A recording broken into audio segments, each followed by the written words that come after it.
যখন ন্যাশনাল থেকে বাদ পড়ছে তখন আমিও নিজেও একবার বলছিলাম যে খেলাধুলা বাদ দেওয়া হবে না, আর বিয়ে শাদী করে ফেলো, বিয়ে দিয়ে দিই।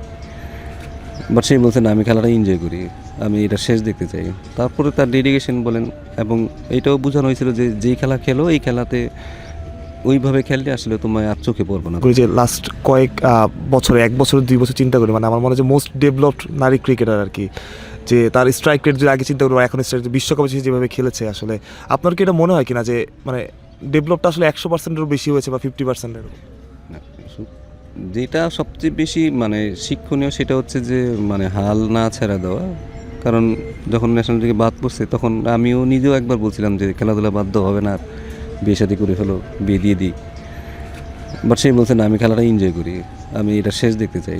তারপরে তার ডেডিকেশন বলেন, এবং এইটাও বোঝানো হয়েছিল যে যেই খেলা খেলো এই খেলাতে ওইভাবে খেললে আসলে তোমায় আর চোখে পড়বো না, তোমাকে এমন খেলা খেলতে হবে যেটা আসলে তোমার সবার চোখে পড়ে।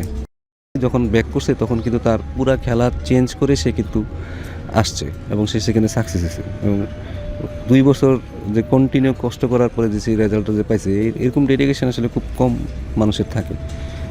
তো আমি বলবো যে ওইখান থেকে আসলে অনেক কিছু শেখার আছে, যে আসলে কীভাবে আসে নিজে। অনেক সময় অনেক ছেলে মেয়ে নিজের খেলাটা চেঞ্জ করতে চায় না, বাট আপনাকে তো আসলে দেখতে হবে যে আসলে এর বাইরেও কোনো জগৎ আছে কিনা।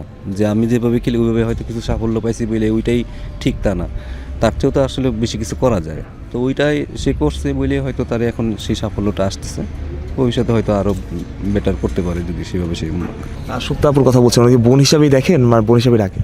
তার চেয়ে বেশি আর কি, না আপনার চেয়ে বেশি আর কি।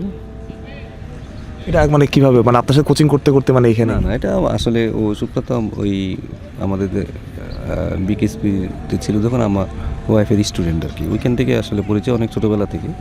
তারপরে তো জাহাঙ্গীরনগর ওইভাবে আর কি পারিবারিকভাবে আমরা অনেক ক্লোজ হয়ে গেছে।